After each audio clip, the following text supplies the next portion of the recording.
مشروع خبرها. رئیس جمهور ازبکستان از تجدید تلاش‌ها در راستای تطبیق پروژه ترانس افغان خبر می‌دهد. شوکت میرزیایف در مراسم گشایش پنجمین مجمع بین المللی سرمایه‌گذاری تاشکند میگوید توسعه خطوط ریلی و ترانسپورتی در کنار اتصال آسیای مرکزی و جنوبی زمینه اتصال با اروپا را نیز فراهم می‌کند. از سوی هم معین وزارت صنعت و تجارت از تلاش‌های افغانستان در راستای تطبیق پروژه‌های منطقه‌ای اطمینان می‌دهد. همکارم بابر ترکستانی از تاشکند گزارش می‌دهد. پنجمین مجمع بین المللی سرمایه‌گذاری تاشکند امروز با حضور رئیس جمهور ازبکستان و دیگر مقام‌ها و نماینده‌های کشورها گشایش یافت. شوکت میرزیایف در سخنرانیش در این مجمع بر تطبیق برنامه‌های بزرگ اقتصادی و اتصال منطقه‌ای تاکید نمود. آقای میرزیایف از تشدید تلاش‌ها در راستای تطبیق پروژه ترانس افغان نیز خبر داد. به طور مشخص ما با همکاری چین و قرقیزستان ساخت یک خط آهن راهبردی را با سرعت ادامه می دهیم. همچنین به گونه فعال روی پروژه دهلیز ترانس افغان کار می کنیم که دسترسی مستقیم به بندرهای دریای جنوبی را فراهم خواهد کرد. علاوه بر این ما در حال توسعه مسیر ترانزیتی هستیم که از دریای خزر عبور می کند. با تکمیل کامل این پروژه ها ما به شبکه شریان های ترانسپورتی که آسیا و اروپا را با هم وصل می کنند خواهیم پیوست. از سوی هم معین وزارت صنعت و تجارت از تلاش‌های افغانستان برای ایفای نقش سازنده در راستای اتصال منطقه‌ای اطمینان می‌دهد. په دغه برخه کې ان شاء الله د افغانستان اسلامي امارت ټولو لوی پروژو اړوند پوره د امنیت لخوا نه ډاډ او اطمینان ورکړی، لکه اوس هغه د ټاپي ټاپ کاسا دغه ټولې ملي او بین المللي لوی پروژې د تطبیق په حال کې دي او عملاً موږ تاسو چارې وینو. در همین حال برخی اشتراک کننده ها برگزاری چنین نشست های بین المللی را در فراهم شدن زمینه رایزنی ها روی موضوعات اقتصادی با اهمیت می خوانند. اهمیت بسیار بزرگ دارد، خصوصا کشور عزیز ما شما در یک چهارراه تجارتی قرار دارد که از او بسیار استفاده از این میکنه. وقتی که یک خط ریل، خط زمینی یا هوایی حتی از مسیر افغانستان میگذره، یک نفع بسیار بزرگ است برای ملت و توسعه اقتصادی و تکنیکی است. اتصال میان اروپا و آسیا و نیز چین برای ما مهم است. آسیای مرکزی در واقع نقش عمده را به عنوان یک دهلیز مهم ایفا می کند، چون نقش راهبردی برای اتصال شرق، غرب، شمال و جنوب دارد. ازبکستان از 2 روز به این طرف میزبان نشست مجمع بین المللی سرمایه‌گذاری تاشکند است. رئیس جمهور کشور در دومین روز این نشست سخنرانی کرد و روی موضوعات مختلف از جمله برنامه‌های بزرگ اقتصادی تاکید کرد. رئیس جمهور همچنان گفت که کشورش در تلاش جذب سرمایه‌گذاری‌های بیشتر و رشد اقتصادی است و بخش دیگر از صحبتاش متمرکز بر توسعه ترانسپورت زمینی بود، از جمله تکمیل پروژه ترانس افغان با همکاری دیگر کشورها تا آسیای میانه از این طریق به آسیای جنوبی وصل شود. بابر ترکستانی، تلویزیون آرزو، شهر تاشکند. برای جزئیات بیشتر در مورد پنجمین مجمع بین المللی سرمایه‌گذاری تاشکند همکارم همایون سلیمی را با خود داریم. آقای سلیمی، وقت شما بخیر. مهمترین مواردی که در مراسم گشایش این نشست روی آن بحث شد چی بود؟ تشکر زیاد همکار عزیز. محور اصلی که در این نشست رویش بحث صورت گرفت و مقام‌ها سخنرانی داشتند، از جمله شوکت میرزیایف رئیس جمهور ازبکستان و نخست وزیران تقریبا 8 الی 9 کشور در این نشست نیز حضور پیدا کرده بودند. بیشتر متمرکز روی جذب سرمایه‌گذاری در منطقه آسیای مرکزی بود و محور دیگه که زیاد سخنرانان رویش تاکید کردند اتصال منطقه‌ای بود، تا چگونه بتانند که اینا از طریق گسترش دامنه اتصال منطقه‌ای از جمله خطوط آهن با منطقه آسیای جنوبی و نیز با اروپا وصل شوند. رئیس جمهور ازبکستان در این نشست روی اهمیت راه‌اندازی و تشدید کار پروژه ترانس افغان بحث کرد و یکی از اولویت‌های گفتگوهایش در این نشست بود و این از اهمیت زیاد برش اشاره کرد در این نشست که برخوردار است برای ازبکستان و همچنان کشورهای دیگه که داخل در این پروژه هستند. خب آقای سلیمی، گفتگوهایی که شما با برخی از اشتراک کننده ها انجام دادین چی طرح‌ها و دیدگاه‌های نسبت به پروژه های منطقه‌ای و اتصال منطقه‌ای داشتند؟ تشکر زیاد.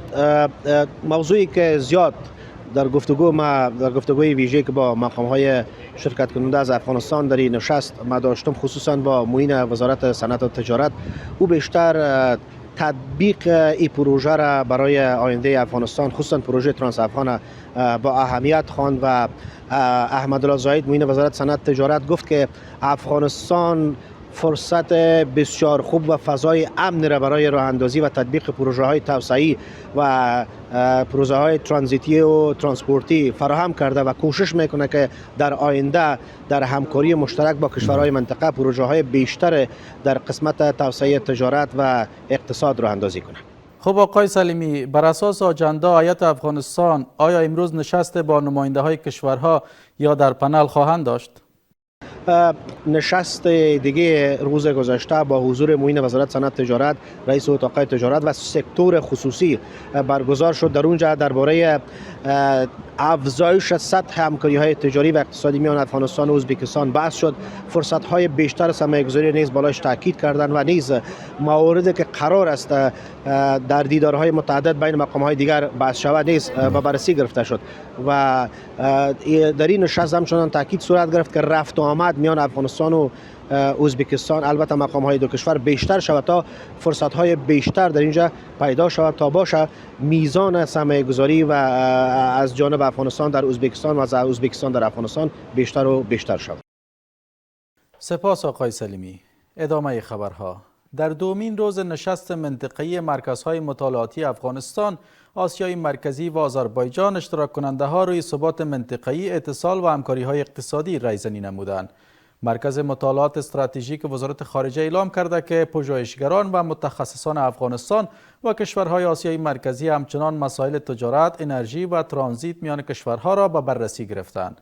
این نشست روز گذشته با حضور امیرخان متقی وزیر خارجه امارت اسلامی در کابل آغاز شد. باورها این است که این نشست‌ها می‌تواند نقش مؤثر در تقویت همکاری‌های عملی و روابط میان کشورها ایفا کند.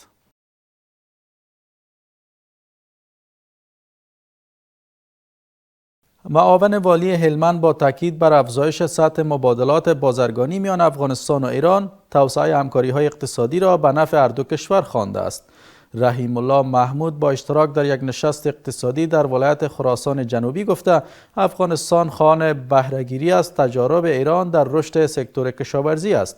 از سوی هم برخی از بازرگانان ایرانی در دیدار با رئیس شرکت برشنا خواهان سرمایه‌گذاری روی تولید تجهیزات برقی در افغانستان شدند.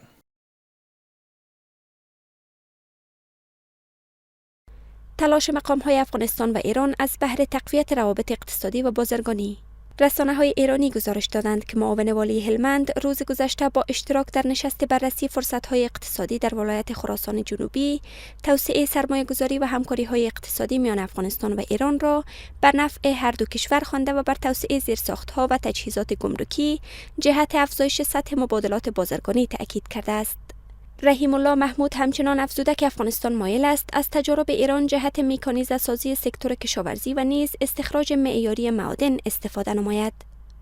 رابطه افغانستان و ایران اگر به اساس مزیت نسبی استوار شود، یکی از بزرگترین موفقیت‌های ما به دست ما میاریم. چیزی که اونا تولید میکنن کمتر ما تولید کنیم، وارد کنیم، و چیزی که ما تولید میکنیم اونا کمتر تولید کنن، ما صادرش کنیم.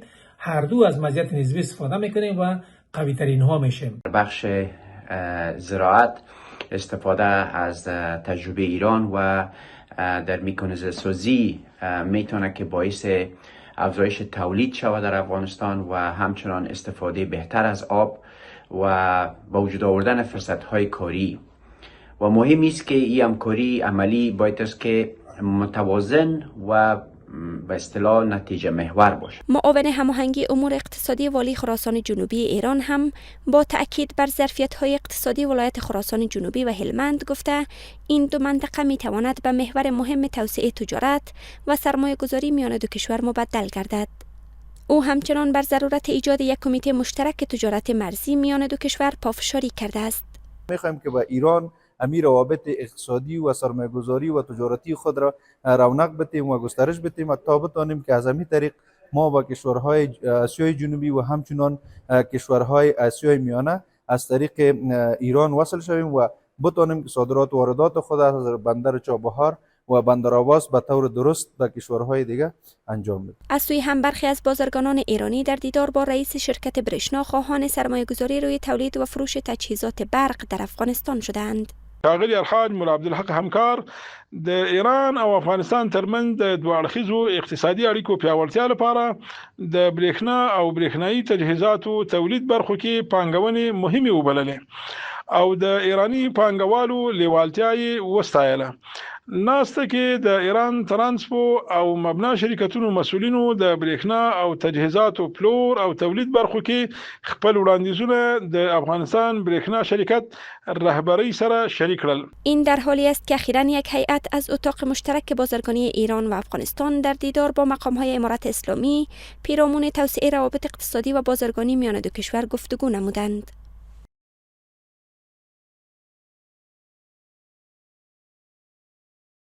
ادامه خبرها بعد از وقفه کوتاه.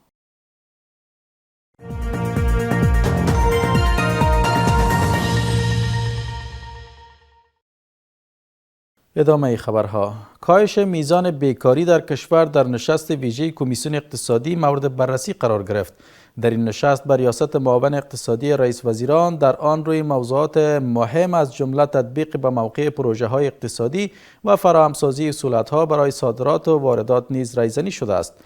در همین حال شمار از آگاهان اقتصادی تمرکز بر کاهش میزان فقر و بیکاری، اجرای به موقع پروژه ها و تسهیل صادرات و واردات را برای بهبود وضعیت اقتصادی کشور مهم می‌دانند. تلاش ها از بهر کاهش میزان فقر و بیکاری در کشور از سوی امارت اسلامی. معاونیت اقتصادی رئیس وزیران اعلام کرد که در نشست ویژه کمیسیون اقتصادی موضوعات مربوط به کاهش میزان بیکاری، تطبیق بهتر و با موقع پروژه های اقتصادی و فراهمسازی سهولت ها برای صادرات و واردات مورد بحث و بررسی قرار گرفته است. این نشست که به ریاست مولا عبدالغنی برادر در کابل برگزار شد، در آن روی موضوعات مهم دیگر از جمله تصفیه مواد نفتی خام و افزایش بهای گوشت‌های صادراتی افغانستان در بازارهای خارجی ریزنی شده است.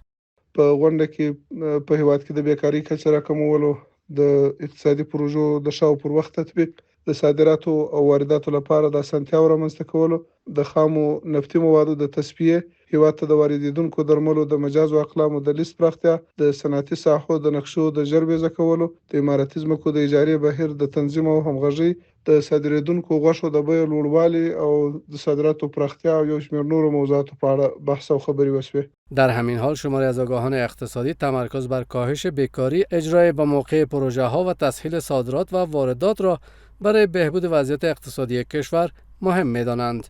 هر قدر که سرمایه‌گذاری در کشور صورت بگیره و هر قدر صادرات افزایش پیدا بکنه و هر قدر سطح تولید ما بلند بره، به اون پیمانه خیلی میتونه که در قسمت کاهش بیکاری و فقر در کشور همکاری بکنه.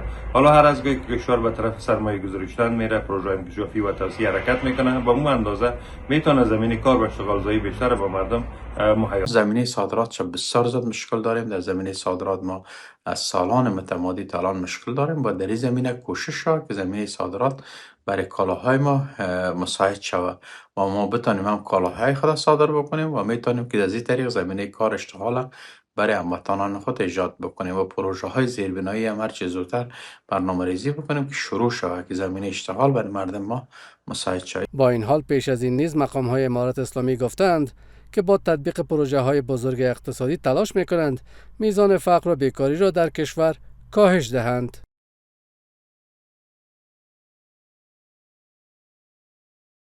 صنعت کولرسازی در کندهار رونق یافته است. به گفته مسئولان محلی با افزایش گرمای هوا بیش از 100 کارخانه کوچک و بزرگ در این ولایت کولر دستساز تولید و روانه بازار می کنند. از سوی هم شمار از سازنده های کولر در این ولایت می گویند تولیدات آنها در مقایسه با تولیدات خارجی اقتصادی تر است و از امین رو مردم از آن بیشتر خرید می کنند.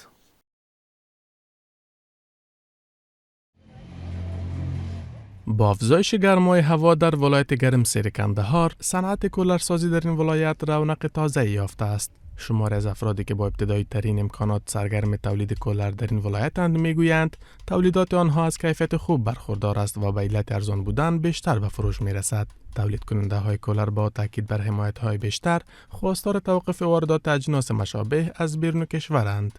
دا کولران چې موږ جوړو اول په ښه چادر کې جوړو په جاپاني پنکه کې جوړو موږ هر څه کوشش کوو چې په ښه شیانو کې جوړ کړو.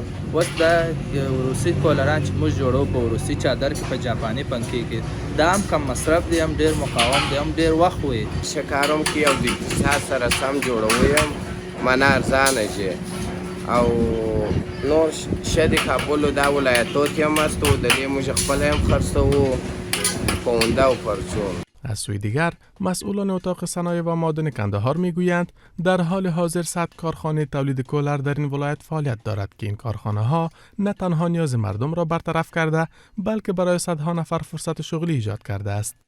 په کندهار ولایت کې تر 100 زیات د کولرانو د جوړولو کارځایونه فعالیت لري چې هلته په زرګونو هیوادوالو ته د کار زمینه مساعده شوې ده او د هغه ترڅنګ دغه کولران نه یوازې کندهار ولایت بلکې همسایه ولایتونو ته انتقالیږي. با این حال تولید کنندگان محلی باور دارند که محصولاتشان هم از نظر کیفیت و هم از نظر قیمت توان رقابت با نمونه‌های خارجی را دارد.